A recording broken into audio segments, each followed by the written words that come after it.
All right, for the record, it's approximately 8:49. We'll reconvene the public hearing, and just for the record, there has been no interruption of public testimony. I believe we've received testimony from everybody who's wished to provide information at this point, so the public meeting is still in session. Based on some guidance that we have received in our conversation with City Attorney, we're going to continue that hearing. We're going to try to answer a couple of questions that the council had. Mr. Downing, if you would, can you address for us on the record the issues concerning the drainage that's in the proposed development? Yes, Mayor and Council. For the record, Dave Downing, City's Director of Community Development, and for 24 years I was the city engineer at Westminster. In my opinion, the developer of Carr Estates is certainly meeting and perhaps even exceeding the city's requirements for the conveyance of storm drainage across his site. You heard some testimony earlier that spoke of a 100-year floodplain on the southern border of Quail Hill. Let me be clear, there's no designated 100-year floodplain at that point. We're not talking about a major drainage way as defined by the Urban Drainage and Flood Control District or even FEMA. This is a low area where some runoff from the northern subdivision collects. My memory is that Quail Hill actually developed in unincorporated Adams, either fully developed or mostly developed in unincorporated Adams County, and was later annexed into the city of Westminster as a mostly or fully developed residential subdivision. And for whatever reason, perhaps it was the state of the art back then or whatever, there was no regional storm drainage detention pond constructed in Quail Hill. My understanding, but this is perhaps hearsay, is that all of the lots, the 1 acre lots within Quail Hill, had some kind of small detention ponds constructed on each lot, but over the years I'm sure those have virtually disappeared. So the developed runoff from Quail Hill leaves the site undetained. So accordance with our standards and specifications, a developer is required to safely convey off-site runoff across his site to a safe outfall point. And that's exactly what the developer of Carr Estates is proposing with the rather extensive system of swales that will take the undetained water from Quail Hill around the Carr Estates site. I might add quickly, though, that the Carr Estates properties themselves will certainly, the runoff will be detained in accordance with our current standards. And so this has been designed by professional engineers and reviewed by my professional staff, and just wanted to assure council that it's all in accordance with our standards and specifications. Okay. Thank you, Mr. Downing. Is there any questions of Mr. Downing from the council? Okay. Ladies and gentlemen, the public hearing is still open. If there's anyone who has additional testimony that I'd like to offer, either in support of the planned development or in opposition to it, please come forward at this time. All right, seeing none, we will close the public hearing. Council, are there any other questions for staff? All right, seeing none, then I will put a request to the council if I could have a motion at this time. And the public hearing is closed.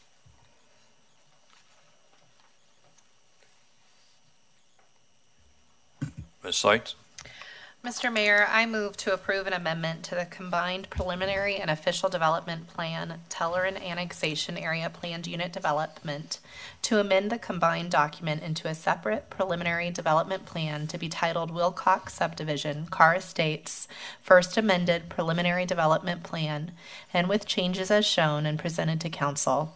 This recommendation is based on a finding that the amendment meets the criteria set forth in Section 11-5-14 of the Westminster Municipal Code.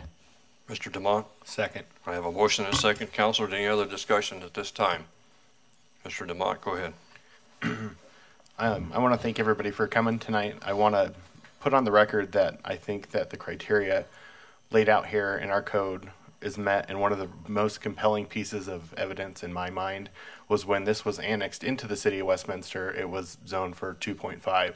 So that's been, from what we were told tonight, it was zoned that from the time it's become part of the city of Westminster. So I see no reason why it shouldn't stay that. And I will be supporting this. Ms. Seitz? Thank you, Mr. Mayor. Similar to Mr. DeMont, I do appreciate everyone coming out tonight and giving their testimony. And I understand this is your home, this is your backyard, and I appreciate you coming and having your opinions heard. But again, this has been zoned R 2.5 since it has been annexed in the city, and in addition, all 10 code requirements that we have on the PDP and 17 on the ODB have been met. So I will be voting yes. Other comments from council? All right, seeing no other comments, if I can get there we go. Okay. This is a vote with your buttons, so if you would please, voting is open. The motion passes on a 6-0 vote.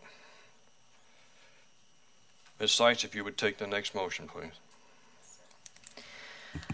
Mr. Mayor, I move to approve an amendment to the combined preliminary and official development plan, Tullarin Annexation Area Planned Unit Development, to amend the document into separate official development plan to be titled Wilcox Subdivision Carr Estates First Amended Official Development Plan, and with changes as shown and presented to Council. This recommendation is based on a finding that the amendment meets the criteria set forth in Section 11-5-15 of the Westminster Municipal Code. Mr. DeMont? Second. I have a motion and a second. Is there any other discussion by council? Just for the record, I believe that the comments made about this being reviewed and approved as it contains, since this was originally annexed, still complies with the motion previously made, and that this is also in full compliance with the Westminster Municipal Code. Are there any other comments from council at this time? Hearing none, this again is a vote with your lights, if you would please. And the motion also carries on a 6-0 vote. Next item on the council's agenda is the council's bill number 28. Ms. Seitz?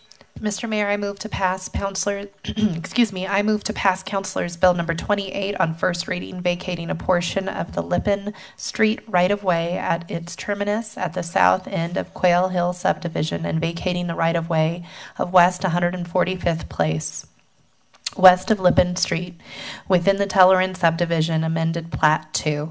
This recommendation is based on a finding that the proposed right-of-way vacations meet the criteria set forth in Section 11-6-9A of the Westminster Municipal Code. Mr. DeMont? Second. I have a motion and a second. Any comments or questions from council? Hearing none, this is a roll call vote. Ms. Parker, if you would. Atchison. Yes. Byrd. Yes. DeMott. Yes. Pinter. Yes. Seitz.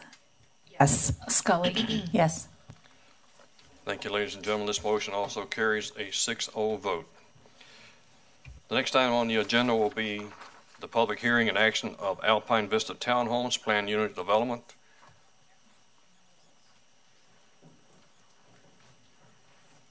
Staff, who's got this one? Okay, I'll give you guys a chance to move in. Ladies and gentlemen, thank you all for coming tonight. Appreciate your time here.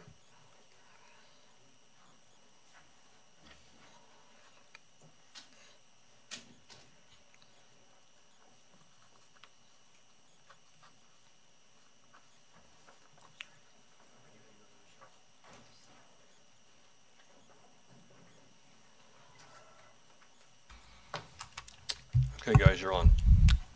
Good evening, Mayor and Council. Tonight, I'll be introducing to you a PDP amendment for Alpine Vista Planned Unit Development. I'd like to make entries into the public record, the agenda memo, and the attachments. As well, we have received one public comment from the HOA president, and I have provided a copy of that in the back of the room, and the city councilors, I have also received a copy of that. The notice was published in the Westminster Window on August 2nd. The property was posted on August 2nd in 2 locations, one on 88th and one on Lowell. The notice was mailed to 108 neighbors within 300 feet of the applicant's property. The property is located at the northwest corner of 88th Avenue and Lowell Boulevard. It is the vacant land that was formerly a Safeway. It is called Alpine Vista Planned Unit Development. In this Google Earth image, you can see the vacant property located at the northwest corner of 88th Avenue and Lowell Boulevard. Adjacent to the south are Shaw Heights Middle School and Flynn Elementary. The light gray coloration represents areas that are not in city limits. The comprehensive plan designation for the property is R8. The zoning of the property is PUD, Planned Unit Development. The applicant is requesting to amend the preliminary development plan to change the allowed land uses and modify the development standards. The current allowed land use is townhomes, and the proposed uses are single-family detached, single-family attached, duplexes, patio homes, townhomes, and condominiums.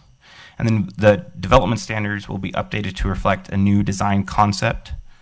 This will allow the property owner and the developer flexibility in providing unit options depending on the market, and will allow them to continue the alley design for the development. So all the units will still be alley loaded. However, they'll be shaped a little bit differently from the previous design that was in the PDP ODP.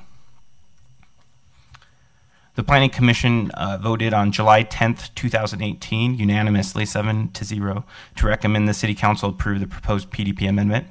The Planning Commission's finding of facts were consistent with Westminster Municipal Code 11.5.14.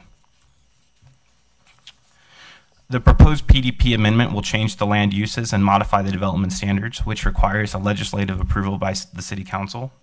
The City Code provides 10 criteria to consider when approving or denying a PDP amendment. Staff believes that the PDP amendment meets all of the criteria as addressed in the agenda memo. The developer held a public meeting at the Rocky Mountain MS Center on May 2nd, 2018. The developer introduced their project, discussed the proposed paired home development, and fielded questions. City staff attended to answer any questions and clarify any statements. At the public meeting, there were several concerns and questions brought up. One was about the question of the home prices. Another was about the neighboring bar. Another one was about stepping up enforcement near and around the bar. A fourth was about interest in the proposed street infrastructure. Another one on the green space and the detention pond. And lastly, questions about the duration of the construction hours, and access to the existing homes during construction. A neighborhood response was sent out to everyone who attended that meeting on May 9th, 2018.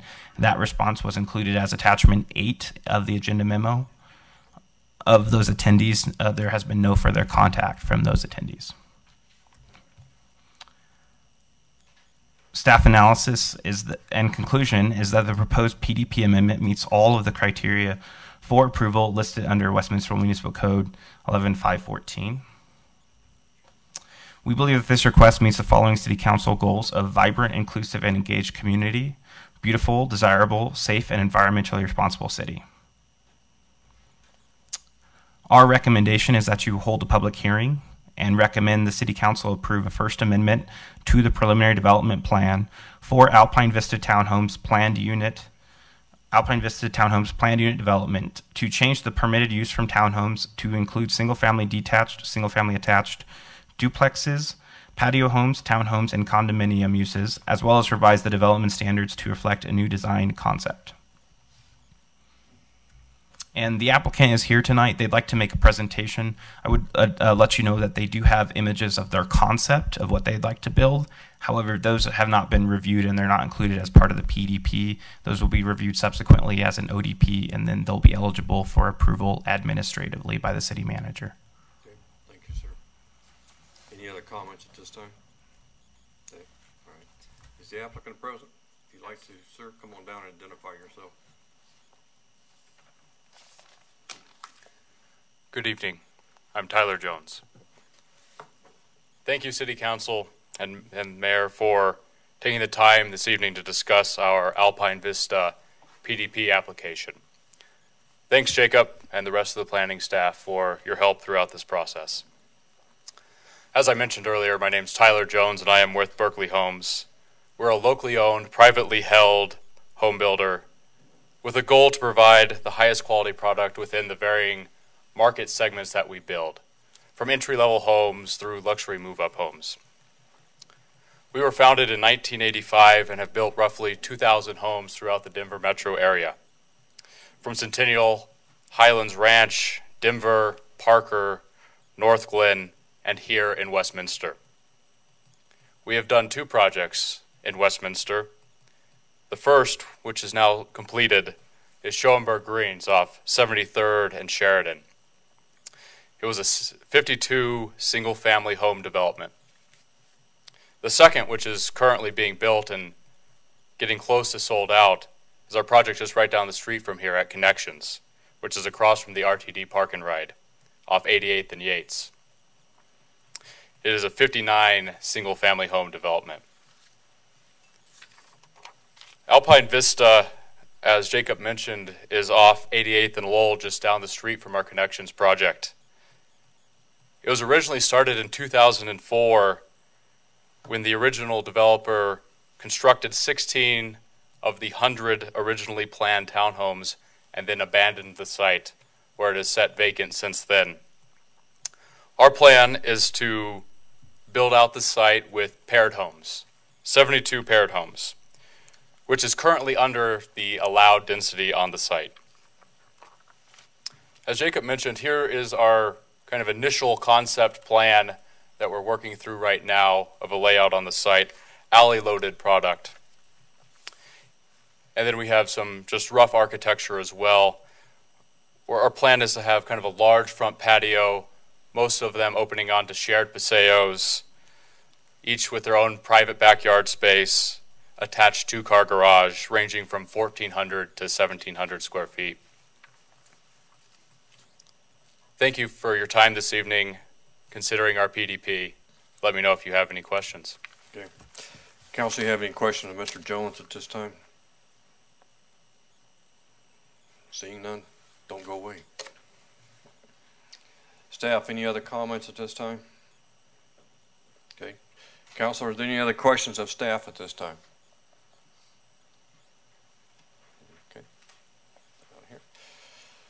All right, if there are no other questions, I'll go ahead and open up the public hearing. Is there anyone in the audience who would like to testify either in favor of or in opposition to this application? If you have not signed up, please come on down. Go ahead, ma'am. Come on down. Yes, ma'am. Come down here to the microphone. Because I don't show a sign up sheet for you, so I'll just take it. Craig Stanton. Hi, my name's Craig Stanton, and thank you all for all of your work that you do for Westminster. Thank you for staying up past my bedtime, too. Sort of wish that we were 10A instead of 10B. I wanted to thank you, Justin, Jacob, for getting back with me, emailing and answering the questions that I had. And I guess the HOA president comment sheet is what I added.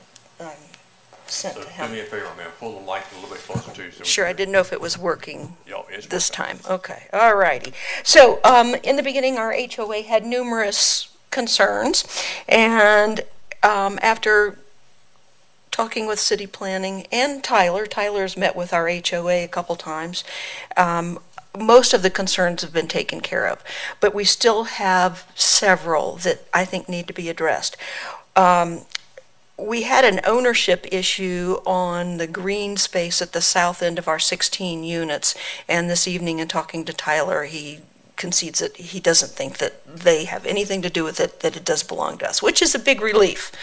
But we would prefer not to have to share our little green space, and we've talked about this before with 72 units being built. And in listening to the previous discussion, you had great vocabulary words for me. Perimeter fencing was one. In our emails, it seemed like the city didn't want fencing, but I would love to have some help from Berkeley for us to have perimeter fencing around our little green area so that we don't have everybody coming in. That's the only really benefit we have for our HOA is this little plot of green grass. So I would love to get back with you, Tyler, on that. And I think it was Robert Frost who said that strong fences or tall fences make good neighbors. So I think that in keeping good neighbor relationship between two communities there, a nice fence would be good. The second issue is kind of twofold. It has to do with traffic and parking. And the other vocabulary word I picked up was vacate. I was trying to vacate Lipan. Vacate, what are they talking about? So vacating. Mead is chopped up in lots of places. Between the community that sits to our north, there is a curbing, and then we put up a fence so that they'd have parking on their side of the fence, and we have some parking for some of our units on our side of the fence. So Mead is stopped right there. On the other side of our little building, on the south side, there's been a berm of just dirt built up over the years. Somebody put that in, probably in around 2009. A load of dirt was put there. So people are not using that. It goes from paved on going south, and then there's a berm, and then there's that empty field. So people would just drive through there. To restrict traffic, I hate to say we've gotten kind of spoiled, but it's very nice not having through traffic from the bar and from different neighborhoods going through our little tiny townhome community. Realizing that people will have to enter the new development, some traffic will have to be there, but I'd love to have that vacated so it doesn't go through. And a big issue is parking. Yes, each unit, I would love to have a 2-car garage attached to my unit. We don't have that. Most people can get 1 car in their garage in our development. I was hoping that in learning that we do in Westminster have some form of permitted parking, that even though it's like has to do with school zones or something, but if we could have some sort of permitted parking be allowed in the front of our units. If I go home now and try to park out front, I'm not going to get a parking place. And there's just 8 units that face west of our development. If we could have at least one side of the street, our side of the street, have permitted parking so that we knew when we come home from work or come home from going to a movie that we can find a parking place in front of our house or near the front of our house. That's what we would like to request, to consider that. And I understood from some discussion that within a subdivision you don't have permitted parking, but we're not a subdivision. The documents that started the original development of 100 units expired years ago, so it's not the same development. So the argument that we couldn't have permitted parking within a subdivision, that won't work because we're not one subdivision. So, blah, blah, blah, blah. To summarize, I guess I'm opposing some aspects. I know it's going to happen, the development, so we're not opposing the development unless you guys can figure out a way we can make it a nice public park over there. We'd like that. But just the 3 things is the traffic, vacating part of Mead, and that's the most, I guess, the loftiest thought I can get, but the permitted parking, and also making sure that we've got some sort of fencing, perimeter fencing, so that we do have our own community and we don't feel like everybody's using our green grass for their puppy dogs and kids. And thank you. All right, Ms. Stain, don't go away. So I have a question for you in regards to the parking you're talking Yes. about. That if you go home tonight and you won't find a space open in front of your apartment, who's parking there? We have 8 units. We have married couples. We have single moms with a friend living there with her. Anyway, so we have multiple people living So it's in the those 8 residents who are units. parking Yes. there, they're chewing up Yes. the parking space. Yeah. It's not people from outside the neighborhood. No, correct. Okay. Occasionally, we get somebody from the single-family homes to our north. They'll come park on our side of the fence that we put in because they can find parking on, I think that's 88th Court, but on Meade Street. I'm not asking for the whole thing. I'm not asking for anywhere else, but just, I know these 8 units will have a problem parking, and I'd like to have us do something to help. All right. I just want to clarify that the parking that's being used is parking It's by us. people who live there. Oh, yeah, I can identify every car that's there, Okay. almost every Thank you, single ma'am. night. Council, any other questions of Ms. Stanton before she goes? Ms. Byrd? Yes, thank you so much for your testimony tonight. And forgive me, you probably said this. I just needed to ask. I was jotting down some notes for some of the questions that you had and requests. So can you tell me where you live? Where within? I'm at 8850 Meade Street. So my unit is like the center of the 8 units that faced west Okay. of the biggest portion that will be developed. And I'm only asking because I see the map that we have, and a lot of the area that's subject to the action tonight is surrounded by unincorporated Adams, but you are within City of Westminster boundaries. Yes, we are. Okay. We are City of Westminster.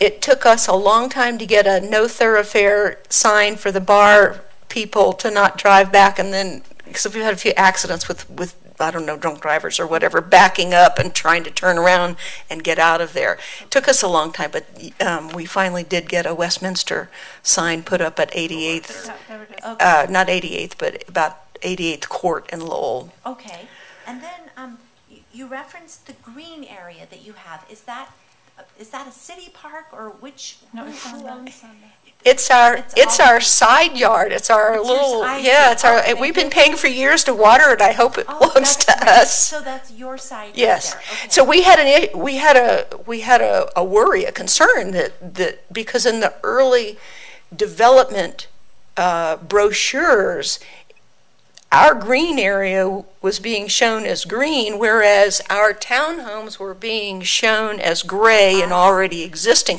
So we were thinking, oh, please don't include somebody, coming in thinking that here's a nice park for you, because it's not. Okay. And it's not that we're ugly or creepy or anything. It's just that's the only benefit we have of paying our huge HOA fee. No, thank you. yeah. That helps me a lot. I'm sure you had said this, and then I just didn't connect the dots with the map that we had. So that's very helpful. Thank you. Okay. And then I just, Mayor, can I ask a question of staff? Yeah. So is it possible to work with our citizen here to look at exploring permitting? Because I've seen that on different city streets within Westminster to help solve some of the challenges that the citizens are having right now with parking. So I'd like to defer to Heath Klein, our traffic engineer. Okay. He's actually our expert on that. So if I could have Heath come up and answer that. Okay. Ms. Stanton, you want to grab a chair right there and we'll Oh, bring sure. you back in just Thank a second. Don't go too far. Good evening, council and mayor. So we do have a residential parking permit program, but it is, right now, it's really geared around the Stanley Lake High School, and it's because of the students that park in the residential areas. We have not done parking permits that's between an existing townhomes and more proposed townhomes. So to date, we have not done that. But could that be something that you could look into? We can look into it. Possible but way to solve some of the challenges they're having. So what that does, though, is then we'd have to look at the permitting parking on the new development as well, because as we're hearing is the existing development there's quite a bit of overflow of their traffic. So they would also be parking in the public right-of-way for the new development. And what I also hear is that you have the 8 on Mead Street, but I don't hear anything on the east side. So are we only looking at just in front of your lots, or for that entire 16 existing? Ma'am, go back to the microphone, so we need to pick up your testimony. The east side has its own challenges. Most of the residents do get a parking place on the curbside in front of their door. The bar parking takes up usually the other side of the street and around the corner, plus their parking lot. So we do get a lot of bar parking on the units that face the east side. We do also get some overflow parking from the single-family homes to the north of us that our fence divides. They'll come over and they'll park their work trucks over in front of the east side. And I mean, that's too much to ask to police parking permits on all of that kind of public street, public access, public flow. But because we're going from 8 units, and if, like I said, if I go home right now and I do park in my own garage, but if I were to try to park on the street, it would probably be difficult for me to get into a parking spot. With 72 units coming in, and granted, all 72 are not going to be right there on Mead Street, but parties and company and teenage kids and whatever else you have, they'll have more than 2 cars per unit. I mean, we do have some of our residents with more than 2 cars because they've got multi-generational families living there. But so, Okay. Yep. Ms. Bird, do you have anything else? No, not at this time, but I guess I would like to learn more about what the plans are for traffic flow and parking then to address it. If it's already congested, what do we do about that? Yeah, once again, Dave Downing, Director of Community Development. Certainly as we move forward with more planning for this development, we'd be happy to explore the possibility of some kind of permitted parking. During our exploration of that, of course, we'd like to have a lot of input from our friends in the police department. I know it's very difficult to enforce that at Stanley Lake High School. Heath was correct. I believe that's the only place we have any kind of permitted parking, and it's been very difficult to police that. But again, we would be happy to look at it, but with input from our police department. Thank you for that. And I guess maybe, maybe permitting isn't the way to do it. Maybe there's another way to help solve this. Exactly. So if Good the city point. would be able to assist and find resolution. Could you give us some? Ms. Staten, hang on. Anytime you talk, I need you at the microphone. So let us get through some questions and we'll come back to you. But don't forget your comment. Ms. Sykes? Thank you, Mr. Mayor. I actually also wanted to follow up on the questions in regards to both parking and traffic flow. So in general, what does staff see as the impact of this development? I noticed, I think there's 72 units, there's 100 spaces, is that correct? Correct. Approximately? I don't know how many, I didn't count the parking spaces, but I think it's in one of our documents. I believe the 100 figure you're using is actually the existing PDP for the property. The valid PDP document allows 100 units. They are actually decreasing the units to 88 with their proposal, their proposed concept, and that would be a loss of 12 units. And the developer Berkeley would like to build just 72 paired homes. What I'm looking at is the same map as you have on our screen, except for it has all of the details. So those are not. I think it lists like in which A attachment B, is that? It shows like a park, an A, and then a B. It's this one. Do you have a page number? Yeah, that's one of the attachments there. I believe in that Page concept, 25 of it 39. did have a parking count, and this is the same map from that, but it's Okay, I apologize. that was one of the concepts that had been floated by the developer. Okay.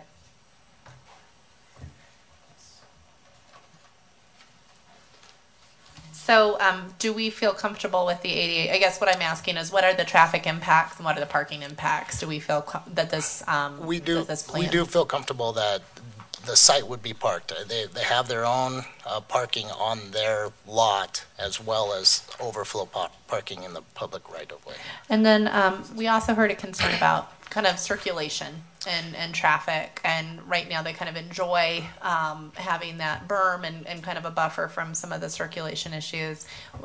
How do we feel this will impact circulation? I do not feel that it will be undue on the existing property. It doesn't connect, there isn't a through street. Mead Street doesn't connect necessarily to the Adams County development north of this one. Mm-hmm. So it's really internal. It's just the stuff generated by Alpine Vista that would be through this. Okay.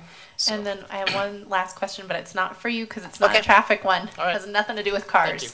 Thank My last question, Mr. Mayor, is in regards to the green space. I do notice it's on the map, and so is there an ownership? Is it a city green space? Does it belong to the 8 units?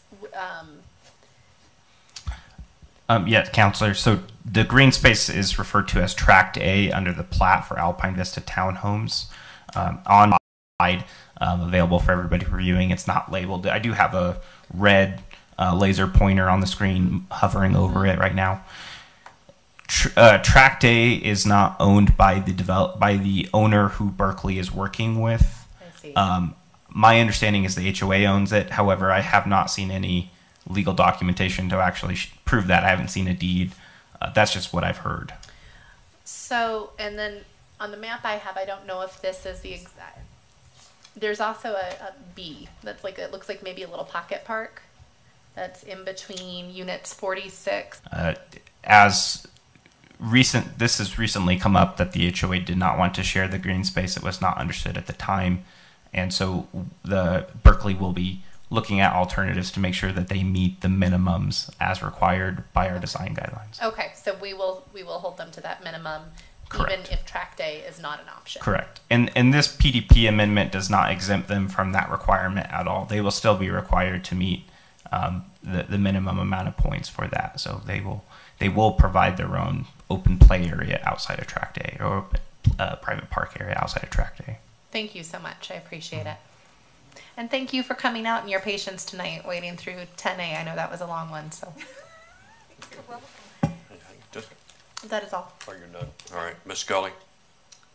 Thank you, Mr. Mayor. And before I begin with my questions, I too would like to iterate that I would like to see a little bit more on the traffic flow and the parking as well as my colleagues. Ma'am, you had asked about fencing around your area. Are you looking to make it a gated community, or you just want some perimeter fencing? No, I was hoping to get with Tyler Jones so that Berkeley could help us fence up. We have 16 units, little. And we're looking at a new roof. So, I mean, like I'm pinching every penny. But I just would like a fence around our little green area so that it's not open to everybody. Just a visual fence so that everybody doesn't come play. I wouldn't mind kids, but it's everybody wants to walk their dog. I mean, I've had people from the north side, single family, bring their dogs over and walk them on our green area. And when I'll go up to them and I'm pretty nice. I say, this is our green area. This is the only thing we have over here.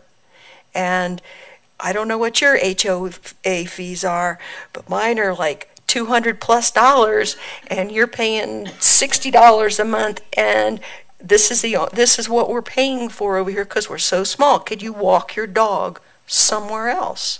And so anyway, the little green area was kind of a big deal to us.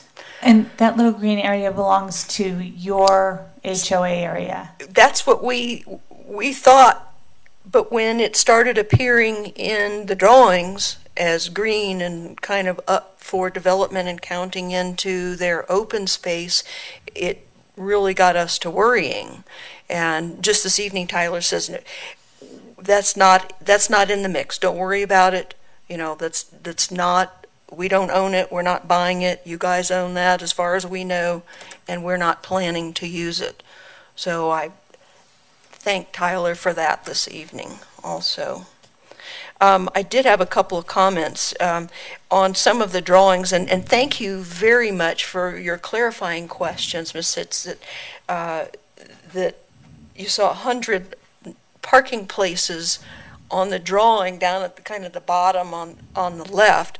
Well, that kind of, I didn't understand that when I was looking at it either. But if it's just saying that, okay, we've got 72 units and we're going to have 144 parking places, I can understand that because you each have 2 parking places. But if there's supposed to be a parking lot with 100 parking spots, I got no clue on that one either. So that drawing was misleading to a non-architectural person. Traffic flow, the bar traffic, we do get traffic coming through there, and I think that the traffic would increase with that road being open, because they'll just come right around, go right up Meade onto either 88th or circle around. Well, they won't. I guess they won't circle around because they can't get through that way. But they just go on out to 88th, and then as far as high school, around Stanley Lake High School, I just retired from the Pinnacle Charter School, and it was a pain in the butt having kids park. And if it's not enforced, it's not followed. I don't think that we're dealing with 500 or 1,000 high school aged drivers that are going to ignore the permitted parking. If we've got just one side of the street, I'm not asking for everything around there to be permitted, but at least one side of the street, so we know that, okay, clean out your garage, get a car in your garage, and then you got another car spot out front. I think that that's reasonable to think that our neighborhood could follow the permitted parking. I know in Denver, when you drive down Lowell, you get to the Highlands, and they have a lot of permitted parking down there, and you'll see empty parking places during the afternoon when people are going to be coming home so that they can get in to their own home areas. Do we know, and I don't know who to direct this question to, Mr. Mayor. These are paired homes. Do they have garages? Do they have 2-car garages? They're all highly loaded 2-car garages. So really the parking probably won't be much of an issue because people will be parking in their own garages, theoretically. I say theoretically because I have a 2-car garage and I still have to park outside. So that's an example, yeah, of and then plus parties and kids and sure, so. And then this area is not. So the concern for the parking is the bar and the influx of new people. It's not a high school. I mean, this is nowhere near a high school. Okay. So it would just be exploring the option of permitted parking because we've practiced it in another part of the town, Mr. Mayor. And we practice this in one location. That's at Hidden Lake High School. That's the only Stanley place Lake. we do this. is it Stanley Lake or Hidden Lake? Stanley Lake. Okay. Okay. Too many lakes. Go ahead. Yeah, Mr. Mayor, I'd like to respond to that about the parking. So the city code does have a requirement for attached product to have 2 parking stalls designated. They are electing to do 2 in a garage as part of the electives for their design criteria. So they are providing 2 spaces in a garage. The 100 spaces annotated on attachment 6, which is in the agenda memo packet, is including all of the spaces that would be available on the street, not including the garages. Now, again, that's just a concept that was submitted. It has not been reviewed or approved by staff at all. Okay. All right. I finished. Thank you very much for coming out and speaking and being brave enough to stand up and say what you want. I really appreciate that. And Well, it's nice to past my put bedtime too. So it's I really, nice to put some faces in real time with election stuff. So it's kind of good to see you in person. Grab a chair again, and we'll keep you up here for a minute. Mr. DeMott? Two quick questions. One, I believe, for staff. So if it's going from 100 units to 72, do you know roughly how much parking per unit you're gaining per what the code is? Under the previous PDP ODP, the garages with the units were only one space, and so I can't tell you what the on-street parking calculation was off the top of my head, but essentially every single unit with a decrease in total units from 84 unbuilt units to 72 paired homes, there will now be an additional space for every single unit provided for each of those units in their own garage. So substantial, I would say. I would agree with you.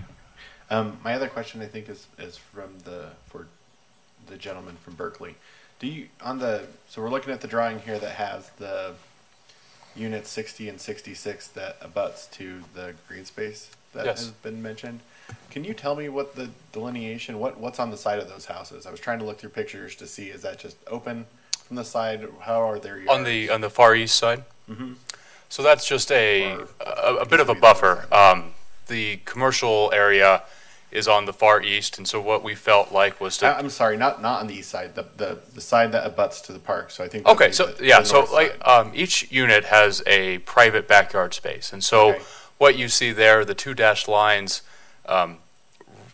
realistically they would overlap, but what that kind of shows is the private backyard space of that northern unit, Okay. if that makes sense. And that's what I was curious about. Is there some sort of Yes, and so privacy they fence or will some have sort of fence that there will be separates that green fencing space? yes along those backyards to kind of And then the rest of correct. that, from what you guys were saying, was really their property. So if the HOA decides to do something with the rest of that park, that's really the HOA's call if that's their property, correct? That's correct. So their current PDP ODP document does have landscaping criteria on that, and so if they choose to do nothing with it right now, they just need to maintain it in accordance with that ODP PDP document for landscaping. Okay, perfect. Thank you. That's my question. All right, Ms. Pinter? Yeah, I thought I understood how the open space was going to play out, and then looking at what's essentially on our page 25, it's on the screen with the more detail. It says that 6% is going to be open space and 2% is going to be open play. And I know that these are just preliminary drawings, but do we have an answer if any of that play space will include any play structures or any more detail? Yeah, Counselor. So we had requested that they include a play structure in their first ODP submittal, which they did submit approximately a week ago. That did include a play structure as a part of track day. Now that we're hearing from the HOA that they do not want to be included as a part of this, we will be looking at alternative locations to put a play structure or a gazebo on the site. So that will be an evolving concept as we go forward. But it did include a play structure, and that was a comment directed to the applicant from staff at the pre-application meeting. Okay, so, but when that, and that sort of is the tension that we've been hearing about tonight, that the proposed, you said picnic structure and then a play structure, so a gazebo, I think is what you said. But those were proposed for this green space that's in the top right corner.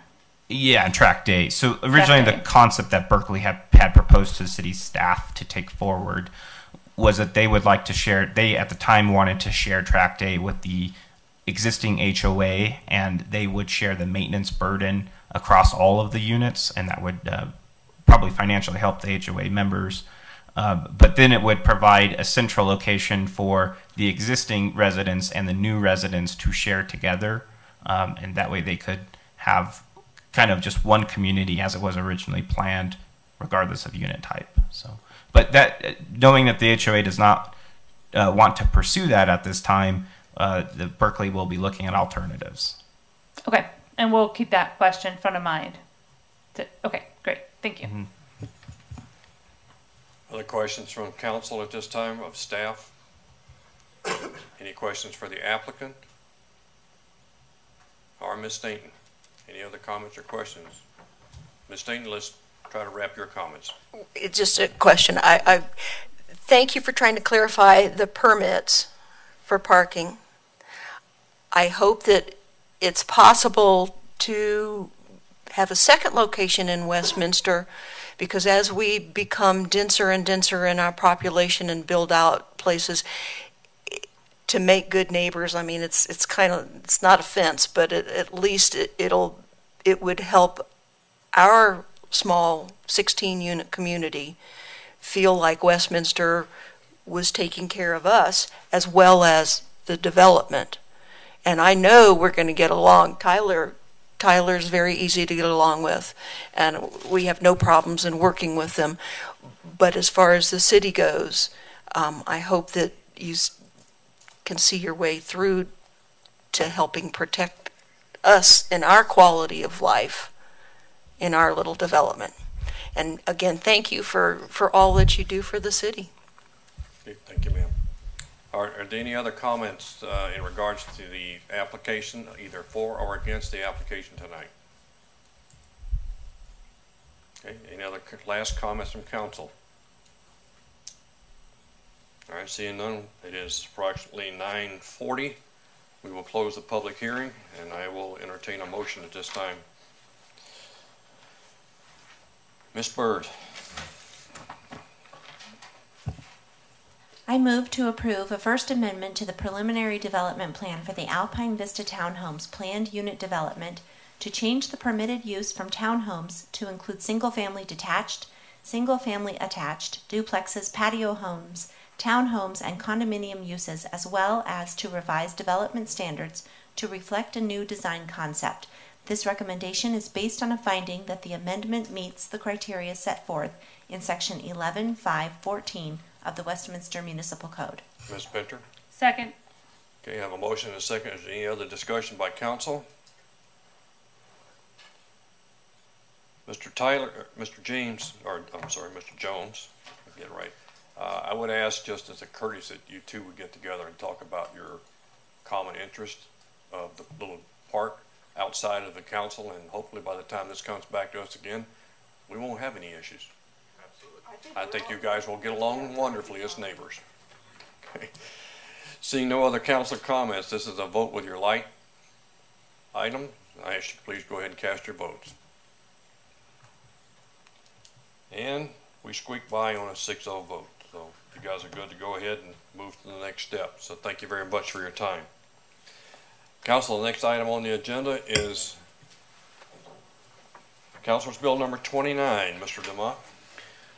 Thank you, Mr. Mayor. I move to pass Councilor's Bill number 29 on first reading, appropriating the fiscal year 2017 carryover funds into fiscal year 2018 budget of general, utility water, wastewater, golf course, Legacy Ridge, and Walnut Creek Preserve, fleet maintenance, general capital, outlay replacement, investigation recovery, sales and use tax, parks and open space, trails, general capital improvement funds. Ms. Seitz? Second. I have a motion and a second for Councilor's Bill number 29. Are there any comments or questions from council? Seeing none, this is a roll call vote. I did, Mr. Mayor. Never, hold on. Go ahead. I just really quickly, I mean, a lot of this is standard stuff, vehicles, telephone support.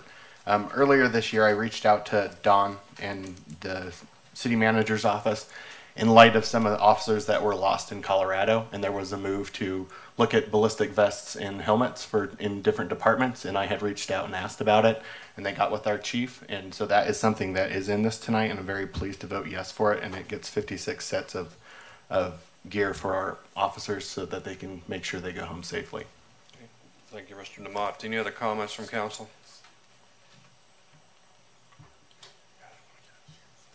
Okay. Seeing none, Ms. Parker, this is a roll call vote. Byrd. Yes. DeMott. Yes. Pinter. Yes. Seitz. Yes. Scully. Yes. Atchison. Yes. Okay, thank you, ladies and gentlemen. The motion carries on a 6-0 vote. Next item up is Councilor's Bill number 30. Ms. Seitz? Oh. Mr. Mayor, I move to pass Councilor's Bill number 30 on first reading, authorizing the city manager to execute and implement an economic development agreement with Rocky Mountain Communities, a nonprofit affordable housing provider, to grant assistance for a critical property upgrade through a rebate of sales and use tax on construction materials with assistance capped at $11,000. Ms. Pinter?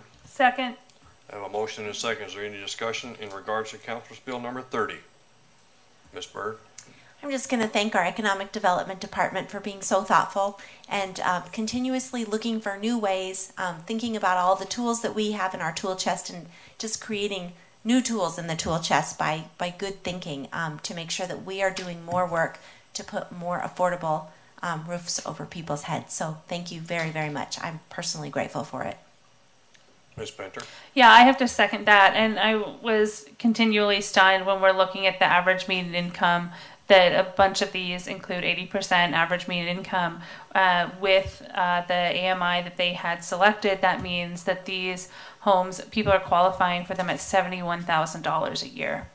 And so we're needing to provide affordable housing for people making over $70,000 a year now. And I just think that this really demonstrates the critical need for quality, affordable housing. So thank you for continuing to diligently work on this topic and on deep affordability too. Ms. Scully? Thank you, Mr. Mayor. I too would like to thank the people who have worked so hard to bring affordable housing to our city.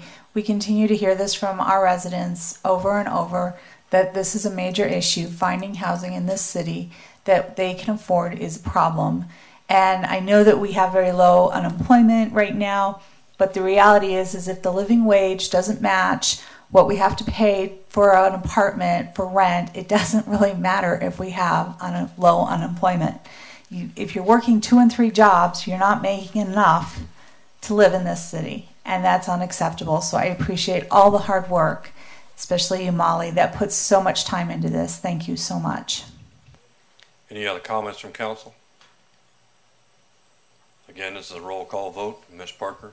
Demott. Yes. Pinter. Yes. Sights. Yes. Scully. Yes. Atchison. Yes. Byrd. Yes.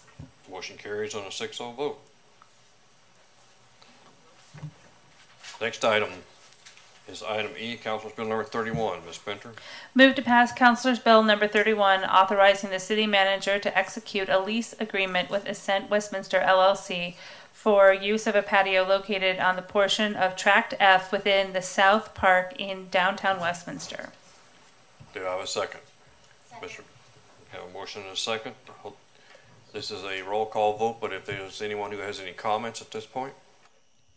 All right, seeing none. Ms. Parker? Pinter. Yes. Sights. Yes. Scully. Yes. Atchison. Yes. Byrd. Yes. Demott. Yes. There we go. Okay, motion carries on a 6-0 vote. Ladies and gentlemen, moving to Councilor's Bill number 32. Mr. DeMott? Thank you, Mr. Mayor. I move to pass Councilor's Bill number 32 on first reading, amending chapters 1 and 2 of Title 15 of the Westminster Municipal Code concerning purchasing procedures. Ms. Byrd? Second. I have a motion and a second. Is there any discussion by council? Yes, Mr. Mayor. Ms. Sights? Thank you, Mr. Mayor. I just wanted to really quickly point out that this councilor's bill will allow the city staff to move more efficiently. They will not have to wait for city councilor votes on very routine matters. So we're happy to and applaud this move towards efficiency and cost savings for the city.